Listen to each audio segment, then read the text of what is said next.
15,000 টাকা পাইছে আজকে বেতন।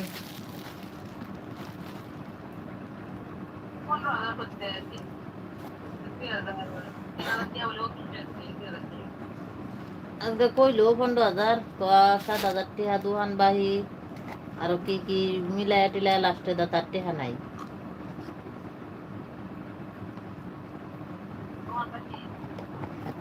ও বাহি ক্লিয়ার কেমনে করবো? এটা এটা গার্মেন্টস এর মতন না।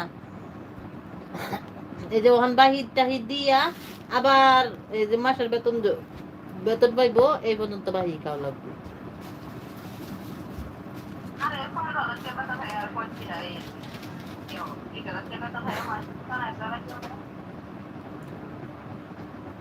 এই টেহাদা তার সাইকেলের কিস্তি চালায়, এই টেহাদা চেরার মজা টজা, এই সব কিছুতে এই 15,000-এর ভিতরে।